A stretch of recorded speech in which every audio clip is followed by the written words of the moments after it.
Good morning, everyone. I am in my indoor office this morning. My office at First United Methodist here in Hamlet with the second cup of coffee. I hope this finds all of you healthy and well and still maintaining our sanity in the midst of the madness that is all around us. Wanted to address something really timely this morning, and it's sort of the process by which churches reopen. There's awful lot of debate now about how we reopen the economy, and some governors are under fire for reopening things too soon, and others are under fire for not opening up fast enough. What about with our churches? I've seen things on Facebook, on social media, about people really wanting to reopen their churches, and why can't we go back to church? And the governor won't let us go to church. In fact, in North Carolina, several hundred pastors have sued Governor Cooper because his executive order essentially closed churches, forbade people from gathering and worship. And in Eastern Virginia, Chincoteague Island, there was a pastor who was arrested, fined $2,500 for holding a Palm Sunday service indoors for 16 people. So this is something that is really, really timely, and it's something that we'll all need to really consider and think about. So I wanted to give you my 2 cents worth on it, and also some of the things that we'll be thinking about here at Fellowship and First, but the things that that churches everywhere have got to be considering. My own take on it is that I would have preferred that the governor in his executive order had said that he suggested the churches close or asked that churches close. That's probably would have been a little better legally, but I'm not a constitutional lawyer. I've never been to law school. That's just my take on it. But there's something else going on here. Whatever you think about the governor's executive order to essentially close everything down, and by the way, I think he's done a pretty good job in the midst of it, in what is really a difficult situation. Whatever you think of it, would it be, if the executive order didn't exist, would it be smart for us to be gathered together in worship right now, as usual? The answer is no. And the answer is no.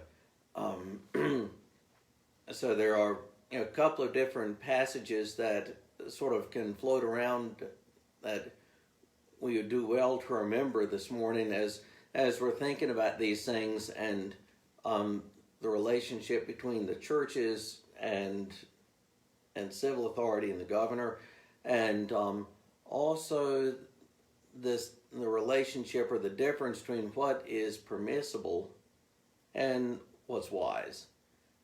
Romans 13, right off the bat, Paul says that we should be subject to governing authorities, and as a rule we should be. And as United Methodists, our conference mentioned that, and asking that our churches remain closed for the time being, and that's wise. Even if you take the other standpoint that the governor didn't have any authority at all to close churches, what about this from 1 Corinthians 10, where Paul talks about all things are lawful, but not everything builds up. All things are lawful, but not everything is helpful. So even if you take the standpoint that the governor had no authority at all, is it still helpful for us to gather and worship? So let's think about these two things. Ultimately, the civil authority can't have the final say on when a church gathers for worship. But, it doesn't matter. Would it be smart for us to gather and worship? Absolutely not.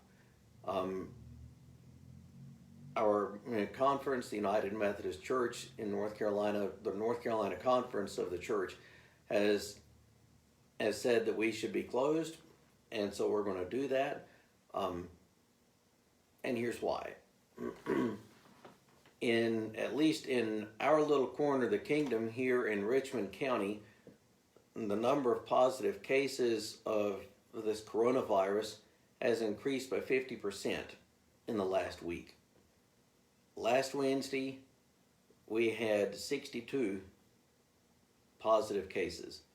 As of yesterday's update from the county health department, there were 91 in this county. Given what we know about the way this virus works, it'd be foolhardy for any church here to be open for worship.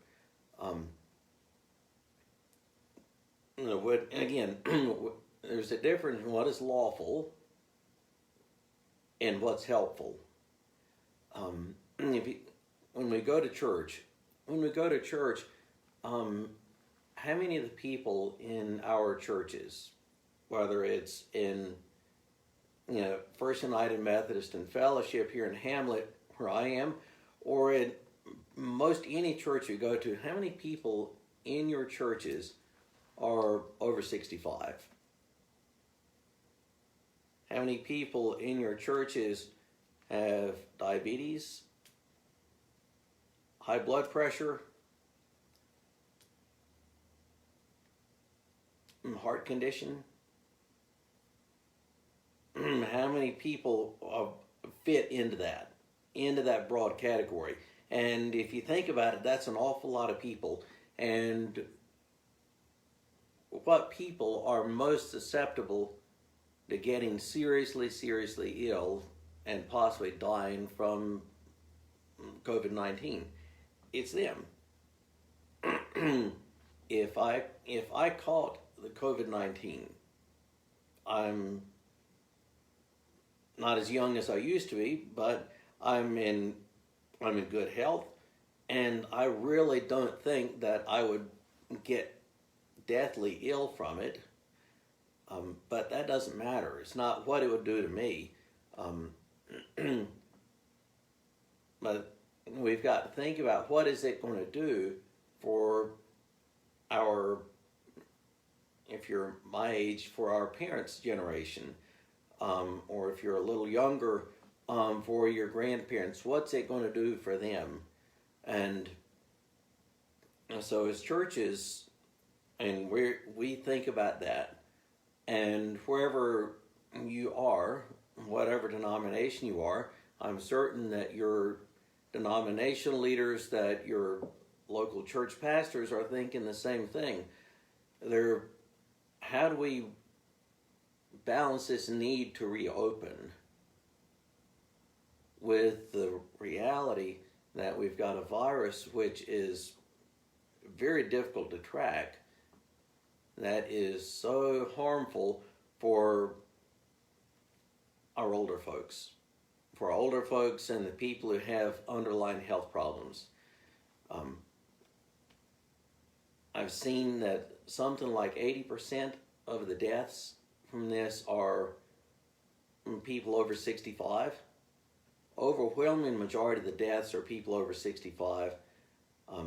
And a lot of people who are young can have it and never know they've got the virus at all. They can be totally asymptomatic. Nobody knows they've got it. And even though they are asymptomatic and would test positive, they're not sick at all. They go about their daily lives and they're still contagious. And that is really nasty. that is really nasty and something that is unlike the flu. The flu can be really bad. Um, some bad flu seasons, the flu itself can tax our healthcare system. But the thing with the flu, which is different, is the general conventional wisdom is that if you're not symptomatic, you're not contagious. It's not the way it is with this. You can be contagious and carry it and not be sick.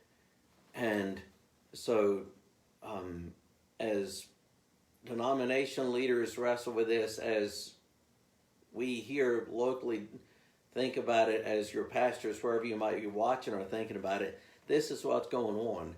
How do we protect the people that are most vulnerable, the older folks, the people who have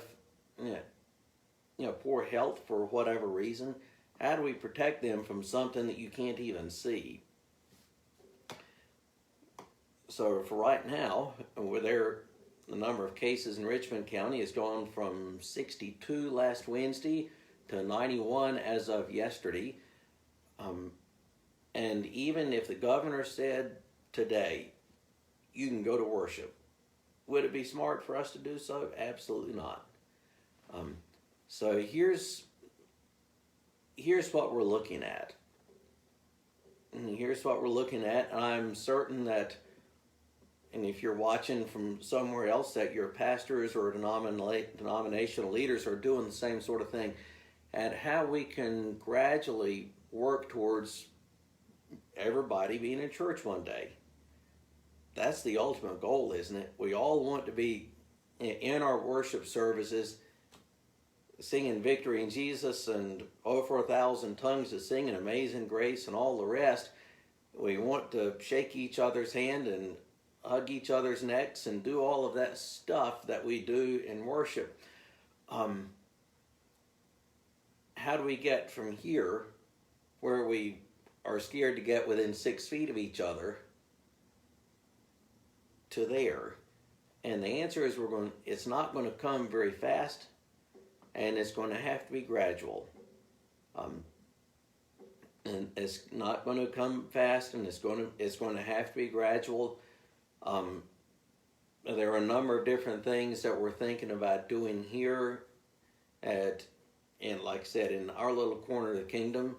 And I'm certain that if you're watching from elsewhere, that your pastors are thinking about as well. A number of Sundays where you gather for worship outside, that is certainly a possibility. Having your churches open, but at, say, reduced capacity. Block off every other pew or 2 pews out of 3 and spaced out so that you're not in close proximity to each other. That is a possibility that a church could do. And we've got to understand when we go back, whether it's outside for a season or reduced capacity for a season, that things are going to be a little different. You pass the plate to collect the offering. I pass it to this person, to that person, to that person, and suppose I am healthy, appear healthy, but I actually have the virus. I've just potentially spread it to the person who's down the pew from me. So we have to rethink how we collect an offering. The virus can remain active on surfaces for considerable length of time. So, do we want to have hymnals and Bibles in the pew racks where the virus can remain on them and somebody pick them up and use them? All things to be considered. And the act of singing. I love to sing. But think about singing. When you sing, you project much more aerosols than when you speak. This virus, this stupid virus as I call it, spreads very easily by aerosol. And when you sing, you project aerosols much farther than when you speak. So two people standing 6 feet apart carrying on a conversation might be safe. But if those two people are standing 6 feet apart and they're singing facing each other, that's not safe.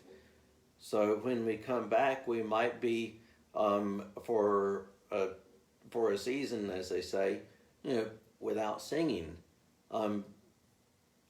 This is all part of the mix. So exactly what we'll be doing here locally at First United Methodist and Fellowship United Methodist in Hamlet, I don't know yet. I'm working on that. And I know that if you're watching from elsewhere, your pastors, your denominational leaders are doing the same sort of thing, and wrestling through, thinking through all of these things, and what is going to work best in terms of allowing people a chance to worship, and at the same time, what's going to be best in terms of guaranteeing the safety and the health of the people who might be coming, who would be most susceptible.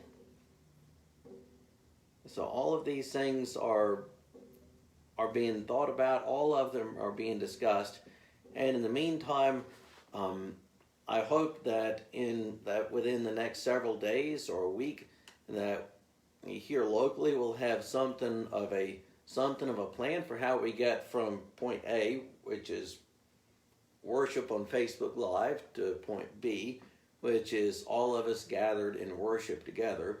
How we get from point A to point B. We're not there yet, but I'm working on it, and I'm certain that if you're watching elsewhere, that your preacher, your denominational leaders are mulling all of this over just as well. But just be patient.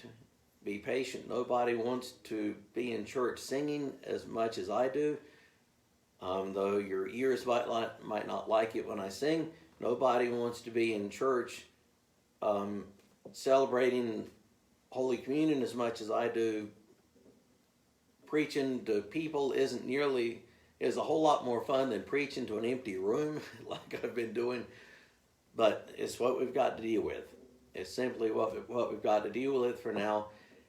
And keep tuning in on Facebook Live on Sunday mornings, and we'll keep you posted as far as what our process is for getting our churches opened up